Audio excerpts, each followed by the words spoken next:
नमस्कार। Freedom knowledge YouTube channel पर आप सबका हार्दिक अभिनंदन है। आज हमारे इस वीडियो नोट के माध्यम से हमारी जो परिचर्चा का विषय रहेगा वो भारतीय संविधान की प्रस्तावना। तो बहुत ही महत्वपूर्ण टॉपिक है प्रस्तावना। प्रस्तावना से जुड़ा हुआ प्रश्न परीक्षा में हर एक तीसरी परीक्षा में देखा जाता है। तो ज़्यादा बड़ा टॉपिक न होते हुए भी इस टॉपिक से ऐसे प्रश्न पूछे जाते हैं जो बहुत बार हमारे गलत हो जाते हैं। तो कोशिश रहेगी हमारी कि आपको प्रस्तावना पर वो संपूर्ण महत्वपूर्ण जानकारी उपलब्ध करवाई जाए जो परीक्षा की दृष्टि से महत्वपूर्ण रहती है। तो पहले हम बात कर लेते हैं प्रस्तावना की पृष्ठभूमि पर। प्रस्तावना की पृष्ठभूमि कि किस तरह प्रस्तावना भारतीय संविधान में आई और क्या क्या विशेषता लेके आई। तो भारतीय संविधान की प्रस्तावना की अगर पृष्ठभूमि की बात करें तो हमारी प्रस्तावना मुख्य रूप से उद्देश्य प्रस्ताव का ही संशोधित रूप है। उद्देश्य प्रस्ताव की अगर बात करें तो संविधान सभा जिसके माध्यम से भारतीय संविधान का निर्माण किया गया, उस संविधान सभा में 13 दिसंबर, ये कुछ डेट्स भी आपको याद रखनी पड़ेगी, 13 दिसंबर 1946 को 13 दिसंबर 1946 को पंडित जवाहरलाल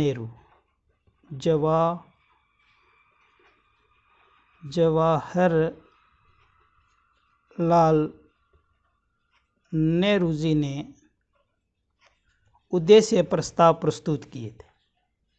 उद्देश्य प्रस्ताव का मतलब है कि जो संविधान सभा की जो बैठक चल रही थी या संविधान सभा का जो गठन किया गया उसका उद्देश्य क्या होगा, उसके सदस्यों को इस बारे में अवगत करवाया गया था। तो यही उद्देश्य प्रस्ताव जो 13 दिसंबर 1946 को संविधान सभा में प्रस्तुत किए गए वो 22 जनवरी 1947 को संविधान सभा द्वारा पारित कर दिए गए।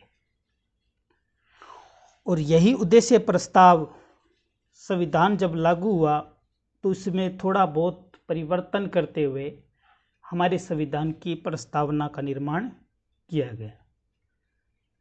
प्रस्तावना की पृष्ठभूमि में और देखें तो हमारी जो प्रस्तावना है, प्रस्तावना उसके अंदर एक तो है उसकी भाषा कि प्रस्तावना की जो भाषा शैली है वो और प्रस्तावना दोनों हमने अलग अलग देशों से ग्रहण की है। अगर भाषा की बात करें तो हमारी प्रस्तावना की जो भाषा है वो ऑस्ट्रेलिया से ली गई है। अगर प्रस्तावना की बात करें तो ये प्रस्तावना हमारे संविधान में अमेरिका के संविधान से ग्रहण की गई है। तो यहाँ से प्रश्न कई बार पूछ लिया जाता है कि प्रस्तावना की भाषा किस देश से प्रभावित है, तो उत्तर रहता है ऑस्ट्रेलिया। अगर वो प्रश्न पूछता है कि भारतीय संविधान की प्रस्तावना कहाँ से ग्रहण की गई है, तो वो की गई है अमेरिका से।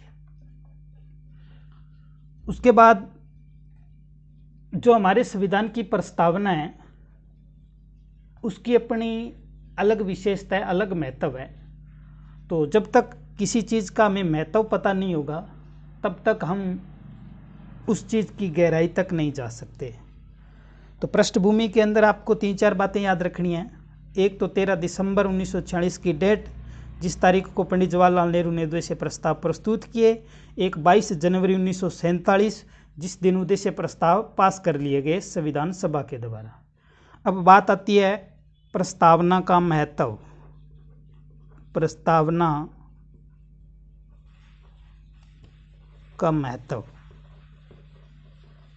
हमारी प्रस्तावना का क्या महत्व है, अगर इसकी बात करें तो मुख्य रूप से हम हमारी प्रस्तावना के महत्व को 4 भागों में बांट लेते हैं। कितने भागों में? 4 भागों में। तो वो 4 भाग कौन कौन से हैं, उसी से हमारी प्रस्तावना का जो प्रतिबिंब है वो हमारे सामने आ जाएगा। उसका पहला भाग है संविधान के अधिकार के स्रोत। संविधान के अधिकार के स्रोत। दूसरा जो इसका महत्व है वो महत्व है राज्य का स्वरूप। राज्य का स्वरूप। तीसरे अगर महत्व के कारक की बात करें तो तीसरा जो इसके महत्व का कारक है वो संविधान का उद्देश्य है। संविधान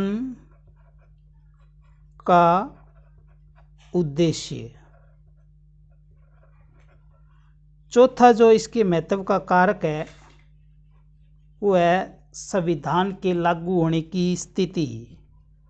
संविधान के लागू होने की तिथि। तो 4 प्रकार से हम इसके महत्व को आंक सकते हैं। पहला हमने देखा संविधान के प्राधिकार के स्रोत, यानी कि हमारी प्रस्तावना ये हमें बताती है कि संविधान को अधिकार कहाँ से मिलेगा।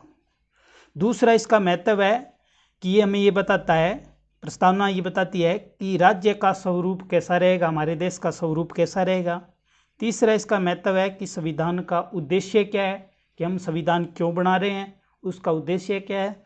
और चौथा इसका महत्व इस बात से इंगित होता है कि हमारे संविधान के लागू होने की तिथि क्या रहेगी। तो ये चारों चीज़ें हमारी संविधान की प्रस्तावना में निहित है। तो पहला अगर अपने बात करें कि संविधान के अधिकार के स्रोत, तो इसमें है भारत की जनता।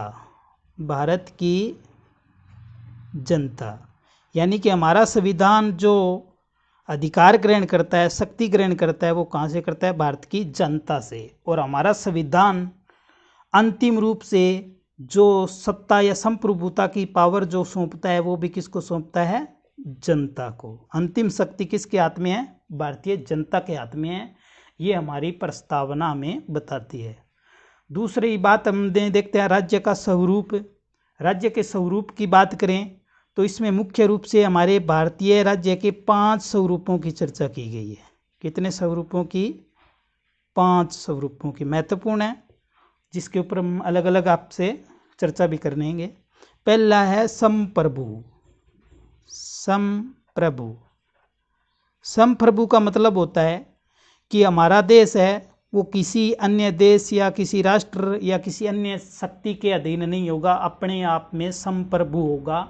ये हमारी प्रस्तावना बताती है। दूसरा जो राज्य का स्वरूप है वो है समाजवादी। समाजवादी। समाजवादी का मतलब ये है कि सरकार के जितने भी स्रोत हैं, सरकार के जितने भी मशीनरी है, उसकी जो पावर है या उसका जो एकाधिकार है वो सरकार के हाथ में रहेगा। और सरकार उन मशीनरी का यूज राष्ट्र के जनता के भलाई के लिए यूज करेगा। कहने का मतलब समाजवादी व्यवस्था एक ऐसी व्यवस्था है जिसके अंदर राज्य के कल्याणकारी होने की चेष्टा की जाती है, यानी कि राज्य को कल्याणकारी स्वरूप देना समाजवादी अर्थव्यवस्था का सबसे बड़ा लक्षण होता है। तो दूसरा हमारे राज्य का स्वरूप क्या है? समाजवादी है। तीसरा है पंथ निरपेक्ष राज्य। पंथ निरपेक्ष राज्य। कई बार पेपर में ये प्रश्न पूछ लिया जाता है कि पंथ निरपेक्ष राज्य से क्या, या पंथ निरपेक्ष शब्द का क्या अर्थ है। पंथ निरपेक्ष शब्द का मतलब ये है कि हमारे देश के अंदर बहुत सारे संविधान, बहुत सारे धर्म हैं और बहुत सारे धर्म को मानने वाले लोग रहते हैं। तो इसलिए देश का अपना कोई धर्म नहीं है। धर्म के मामले में हमारा देश क्या है, तटस्थ है, यानी कि निरपेक्ष है। तो किसी धर्म को महत्व नहीं देता हमारा भारतीय संविधान। ये इसकी विशेषता में प्रस्तावना से देखने को मिलती है। चौथा जो इसका स्वरूप है वो है लोकतांत्रिक। लोकतांत्रिक का मतलब ये होता है कि देश की जो शासन प्रणाली है उसमें जनता की भागीदारी रहेगी। ठीक है, तो जनता की भागीदारी अगर किसी देश के शासन प्रणाली में देखने को मिलती है तो उसको हम लोकतंत्र बोलते हैं। तो लोकतांत्रिक स्वरूप है, ये भी हमारे प्रस्तावना में ही इंगित किया गया है। पांचवा जो इसका स्वरूप है वो है गणराज्य। गणराज्य।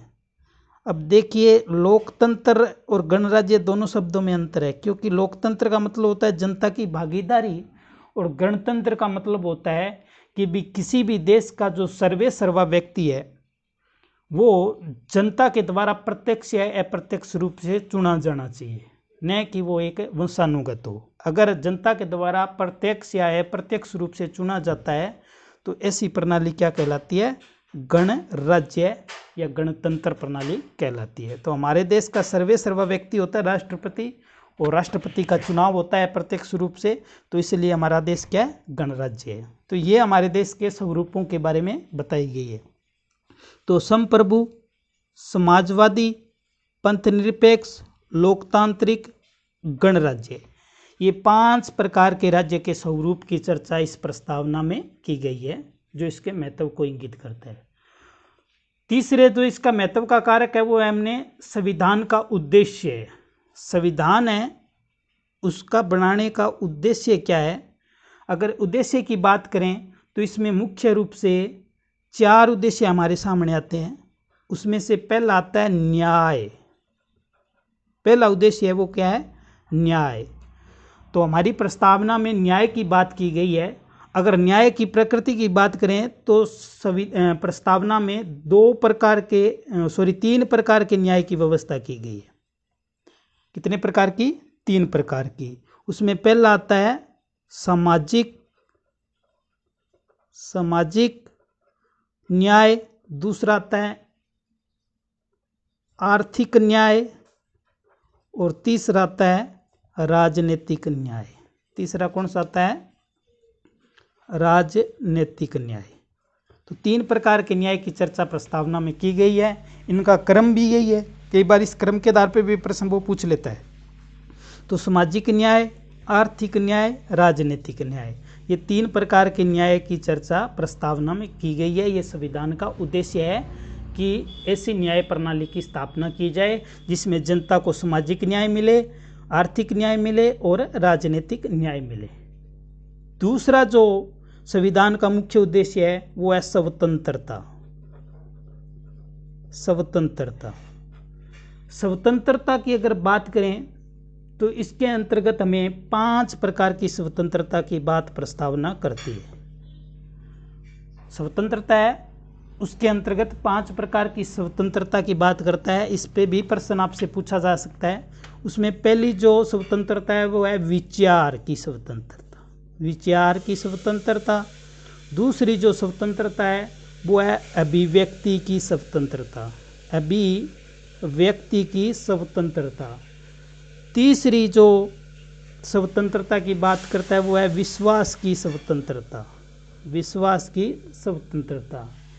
और चौथी जो स्वतंत्रता की बात करता है वो धर्म की स्वतंत्रता, किसी भी धर्म को मानने की स्वतंत्रता है।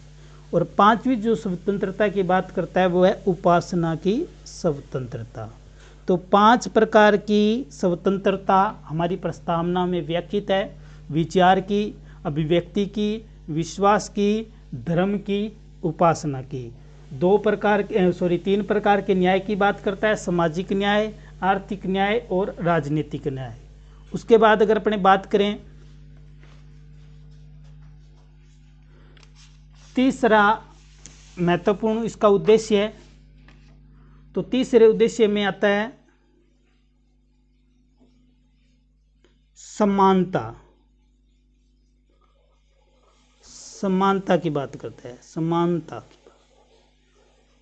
और समानता की अगर बात करें तो हमारे सभी प्रस्तावना के अंदर दो तरह की समानता की बात की गई है। एक तो प्रतिष्ठा की समानता, प्रतिष्ठा की समानता, और दूसरा उपासना की समानता, उपासना की समानता। तो दो तरह की समानता। उसके बाद आती है चौथा इसका लक्षण है, वो है बंधुता। चौथा लक्षण कौन सा है? बंधुता। बंधुता यानी कि भाईचारा। तो बंधुता के अंतर्गत अगर अपने देखें तो इसके अंतर्गत आती है एक तो व्यक्ति की गरिमा, व्यक्ति की गरिमा, और दूसरा आता है राष्ट्र की एकता, अखंडता। ठीक है ना, राष्ट्र की एकता और अखंडता, ये सारे क्या हैं? संविधान के उद्देश्य हैं। संविधान के उद्देश्यों की अगर बात करें तो इसमें न्याय की बात की गई है, 3 प्रकार के न्याय, सामाजिक, आर्थिक और राजनीतिक न्याय।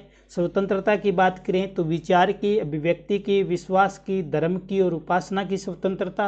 अगर समानता की बात करें तो प्रतिष्ठा और अवसर की समानता 2 प्रकार की।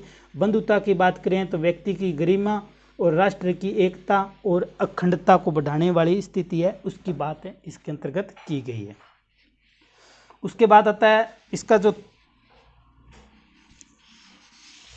तीसरा जो पार्ट है कि संविधान के लागू होने की तिथि। तो इसके अंदर एक तिथि का वर्णन किया गया है 26 नवंबर का, 26 नवंबर 1949, ये तिथि लिखी हुई है प्रस्तावना के अंतर्गत। तो ये सारे हमारी इस प्रस्तावना के क्या है? मुख्य रूप से महत्व है उसके महत्वों के तहत हम 4 प्रकार के महत्व हमने स्टडी किए। संविधान के अधिकार के स्रोत, राज्य का स्वरूप, संविधान का उद्देश्य और संविधान लागू होने की स्थिति। उसके बाद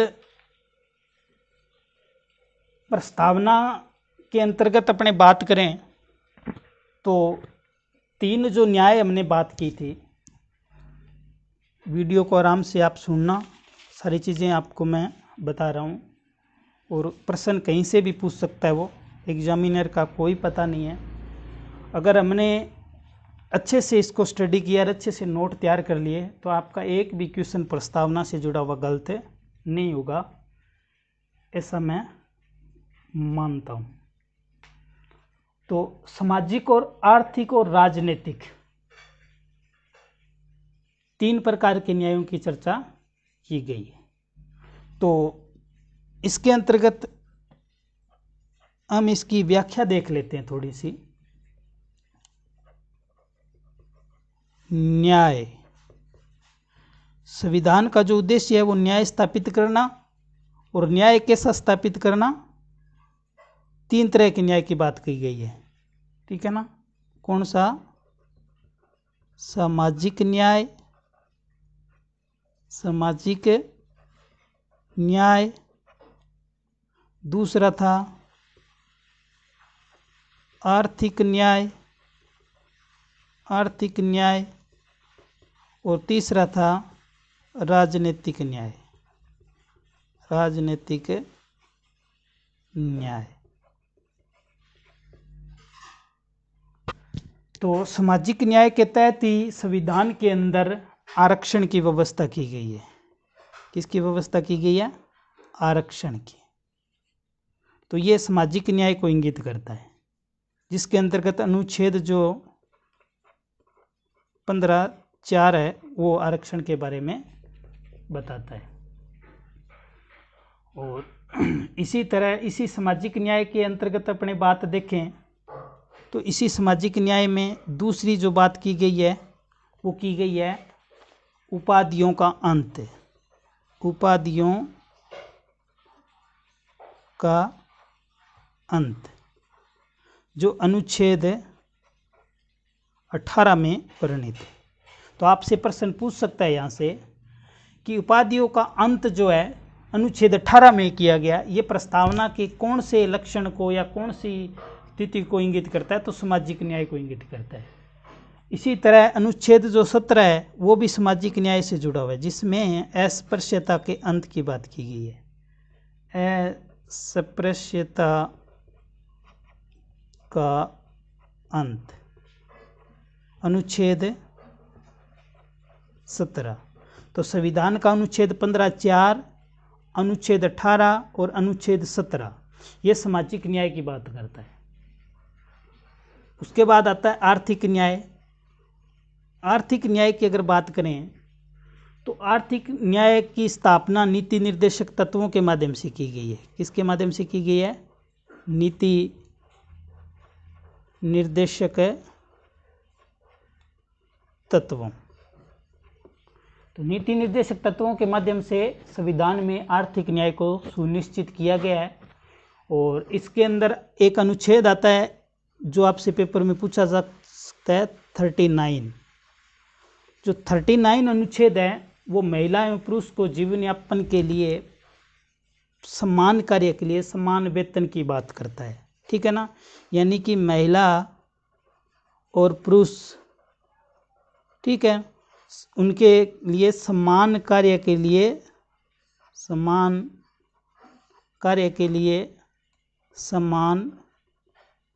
वेतन की बात करता है। ये लक्षण है, ये अनुच्छेद 39 में जो नीति निर्देशक तत्वों के तहत आता है, ये आर्थिक न्याय को इंगित करता है।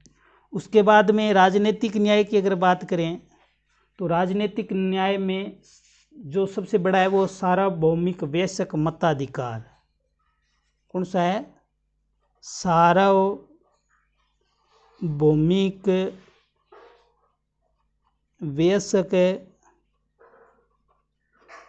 मताधिकार। ठीक है, इसके साथ साथ चुनाव लड़ने की स्वतंत्रता है। ठीक है ना, तो वो सारी राजनीतिक न्याय को इंगित करती है। तो ये हमारे इस संविधान के प्रस्तावना में न्याय से संबंधित अवधारणा थी, जिसके अंतर्गत हमने 3 न्याय पढ़े थे: सामाजिक न्याय, आर्थिक न्याय और राजनीतिक न्याय। अब बात ये आती है कि जो हमारे इस प्रस्तावना के अंतर्गत सामाजिक, आर्थिक और राजनीतिक न्याय की जो भावना है वो हमने कहाँ से ग्रहण की।